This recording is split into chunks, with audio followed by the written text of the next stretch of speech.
Hey friends, it's Jess and welcome back to my channel, A Card Day's Work. We're making a bright and cheerful card with Simon Hurley's newest release today, and I am so excited to show you how I blended a beautiful rainbow background and then paired it with Simon's new stencil, Flower Power.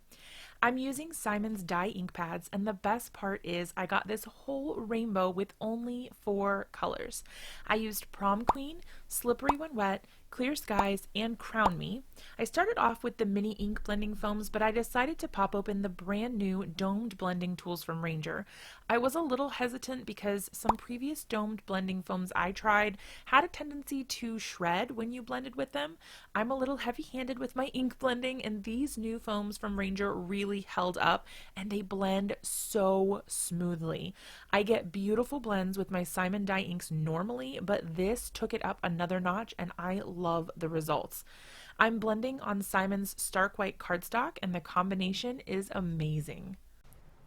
To achieve my rainbow with just 4 colors, I'm making the most of the overlapping areas between each ink color. I started at the top with Prom Queen and blended on a nice large section. As I got towards the bottom of where I wanted the pink to go, I started applying the ink with less pressure so that the color faded out a little bit. Then I started adding in the Slippery When Wet. As you could see, when I blended over the pink with the yellow, I got a gorgeous orange color from the mix of those 2 colors. Next, I went in with my Clear Skies at the bottom and brought that up to meet the Slippery When Wet.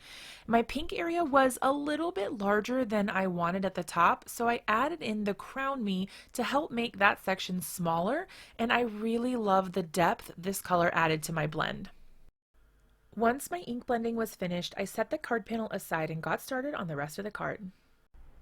As soon as I saw this stencil from Simon's release that just launched today, I knew I wanted to use it on my first project. It's so pretty and fun, and there are so many possibilities for it. I decided to do something slightly less than traditional because why not? I grabbed my black soot Distress Oxide and started blending directly onto the stencil.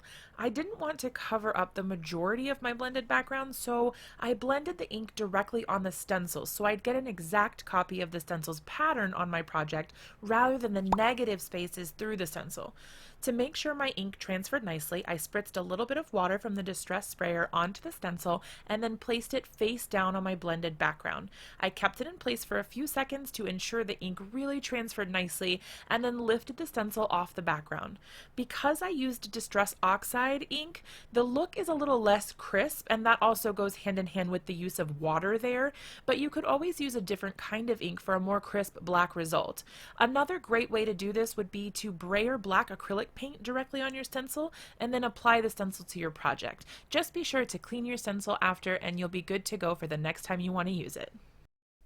If you've watched my videos before, there's a good chance you've seen me do a bit of heat embossing with white embossing powder on black cardstock. This is one of my all-time favorite ways to add a little bit of oomph to my cards. I just love the way the white lettering pops against the black cardstock, and this is especially beautiful when you're using bright colors like I did for today's card. I always treat my surface with anti-static powder to prevent the embossing powder from sticking to oils from my fingers on the cardstock, and then I stamp the sentiment in a clear watermark ink. I've been crushing on the Maker Forte clear ink lately, and it's working so perfectly for all my heat embossing needs. Once my sentiment is stamped using my Mini Misty, I pour white superfine detail embossing powder from Ranger on my sentiment and tap off the excess. I melt the powder with my heat tool and then buff off the excess powder to get my cardstock looking crisp and black again.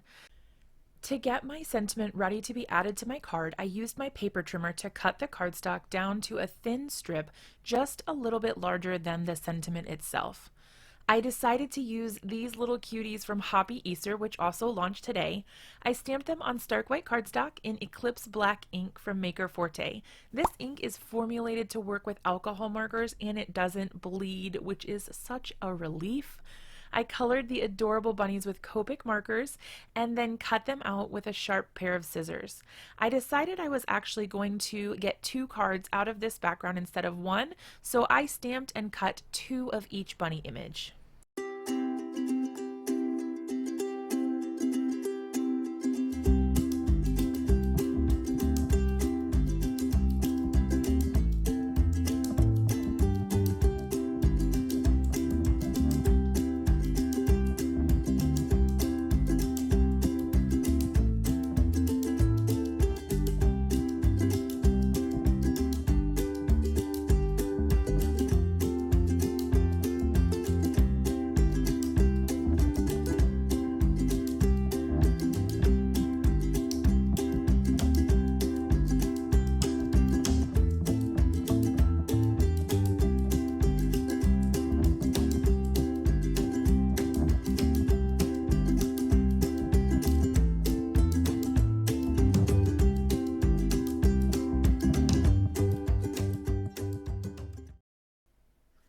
the coloring and fussy cutting was finished for all of our critters, I got to work on assembling our cards. I trimmed the ink blended panel in what I hoped was half. It turns out I didn't get the measurements quite right, but that's okay. It ended up still looking about the same, and the cards aren't going to the same person, so no one will ever know one was slightly thinner than the other. It'll be our little secret. I attached the panel to my A2 sized card base and then grabbed my critters. I used liquid adhesive to attach them to the card front and then used foam tape to pop up my sentiment strip for a little extra dimension. I didn't add any sequins or embellishments, and I quite like how the white nicely balances all of the bright colors of our ink blended panel. I repeated these exact same steps for the second card, so I did just a replication of everything we've already done here, and I got 2 cards out of our background instead of just 1. I absolutely love the flexibility this gives you to either use the whole background or split it in 2, either horizontally or diagonally, and make the most out of your supplies. This is it for today's card, and I hope that you enjoyed watching this video. I also hope that you are inspired to get some creative time in soon. If you liked the video, do be sure to give it a thumbs up and consider subscribing so you don't miss the next one.